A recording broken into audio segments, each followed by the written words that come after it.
सादर जय जिनेन्द्र। श्री महावीर शासन जैनागम ग्रंथमाला उत्तराध्ययन 25वां अध्ययन यज्ञीय हिंदी अनुवाद। ब्राह्मण कुल में उत्पन्न एक महान यशस्वी विप्र था। वह यजनशील था, यम यज्ञ में लगा रहता था। उसका नाम था जय घोष। वह इंद्रिय समूह का निग्रह करने वाला मार्गगामी महामुनि हो गया। एक गांव से दूसरे गांव जाता हुआ वह वाराणसी पुरी पहुंचा। वाराणसी के बाहर मनोरम उद्यान में प्रासुक शैया और बिछौना लेकर वहां रहा। उसी समय उस पुरी में वेदों को जानने वाला विजय घोष नाम का ब्राह्मण यज्ञ करता था। वह जय घोष मुनि एक मास की तपस्या का पालना करने के लिए विजय घोष के यज्ञ में भिक्षा लेने को उपस्थित हुआ। यज्ञकर्ता ने वहां उपस्थित हुए मुनि को निषेध की भाषा में कहा, भिक्षो, तुम्हें भिक्षा नहीं दूंगा और कहीं याचना करो। हे भिक्षो, यह सबके द्वारा अभिलाषित भोजन उन्हीं को देना है जो वेदों को जानने वाले विप्र है। यज्ञ के लिए जो द्विज है, जो ज्योतिष आदि वेद के 6 अंगों को जानने वाले हैं, जो धर्म शास्त्रों के पारगामी हैं, जो अपना और पराया उद्धार करने में समर्थ है, वह महामुनि यज्ञकर्ता के द्वारा प्रतिषेध किए जाने पर न रुष्ट ही हुआ और न तुष्ट ही हुआ, क्योंकि वह उत्तम अर्थ मोक्ष की गवेषणा में लगा हुआ था। न अन्न के लिए, न पानक के लिए और न किसी जीवन निर्वाह के लिए, किंतु उनकी विमुक्ति के लिए मुनि ने इस प्रकार कहा, तू वेद के मुख को नहीं जानता, यज्ञ का जो मुख है उसे भी नहीं जानता, नक्षत्र का जो मुख है और धर्म का जो मुख है उसे भी नहीं जानता। जो अपना और पराया उद्धार करने में समर्थ है, उन्हें तू नहीं जानता।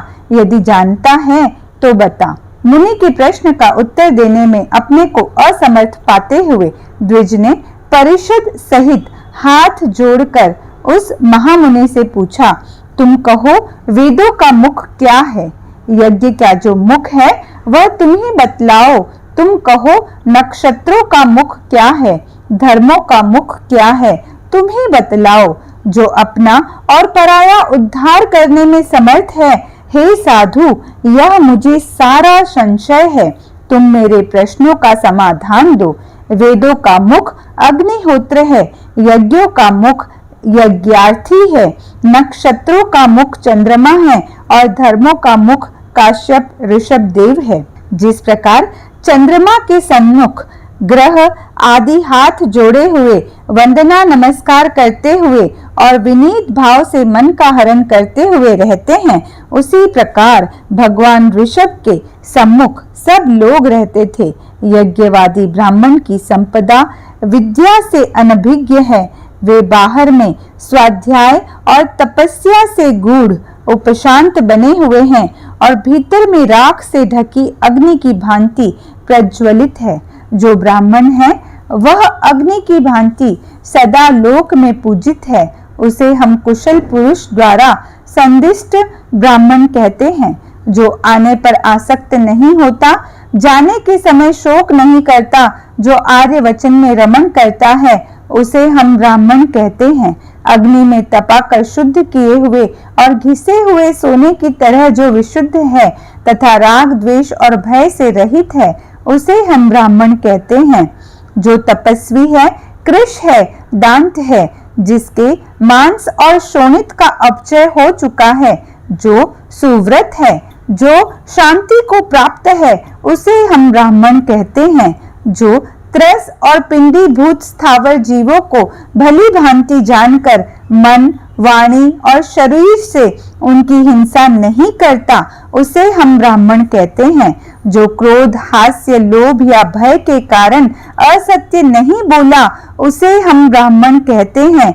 जो सचित्त या अचित्त कोई भी पदार्थ थोड़ा या अधिक, कितना ही क्यों न हो, उसके अधिकारी के दिए बिना नहीं लेता, उसे हम ब्राह्मण कहते हैं।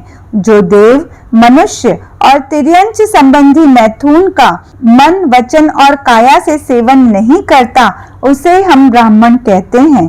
जिस प्रकार जल में उत्पन्न हुआ कमल जल से लिप्त नहीं होता, इसी प्रकार काम के वातावरण में उत्पन्न हुआ जो मनुष्य उससे लिप्त नहीं होता, उसे हम ब्राह्मण कहते हैं। जो लोलुप नहीं है, जो निष्काम जीवी है, जो गृह त्यागी है, जो अकिंचन है, जो गृहस्थों में अनासक्त है, उसे हम ब्राह्मण कहते हैं। जो पूर्व संयोगों, ज्ञाति जनों की आसक्ति और बांधवों को छोड़कर उनमें आसक्त नहीं होता, उसे हम ब्राह्मण कहते हैं। जिनके शिक्षापद पशुओं को बलि के लिए यज्ञ स्तूपों में बांधे जाने के हेतु बनते हैं, वे सब वेद और पशु बलि आदि पाप कर्म के द्वारा किए जाने वाले यज्ञ दुशील संपन्न उस यज्ञकर्ता को त्राण नहीं देते, क्योंकि कर्म बलवान होते हैं। केवल सिर मुंड लेने से कोई श्रमण नहीं होता, ओम का जप करने मात्र से कोई ब्राह्मण नहीं होता, केवल अरण्य में रहने से कोई मुनि नहीं होता और कुश का चीवर पहनने मात्र से कोई तापस नहीं होता। समभाव की साधना करने से श्रमण होता है, ब्रह्मचर्य के पालन से ब्राह्मण होता है, ज्ञान की आराधना मनन करने से मुनि होता है, तप का आचरण करने से तापस होता है। मनुष्य कर्म से ब्राह्मण होता है, कर्म से क्षत्रिय होता है, कर्म से वैश्य होता है और कर्म से ही शूद्र होता है। इन तत्वों को अरहत ने प्रकट किया है। इनके द्वारा जो मनुष्य स्नातक होता है, जो सब कर्मों से मुक्त होता है, उसे हम ब्राह्मण कहते हैं। इस प्रकार जो गुण संपन्न द्विजोत्तम होते हैं, वे ही अपना और पराया उद्धार करने में समर्थ है। इस प्रकार संशय दूर होने पर विजय घोष ब्राह्मण ने जय घोष की वाणी को भली भांति समझा और संतुष्ट हो हाथ जोड़कर महामुनि जय घोष से इस प्रकार कहा, तुमने मुझे यथार्थ ब्राह्मणत्व का बहुत ही अच्छा अर्थ समझाया है।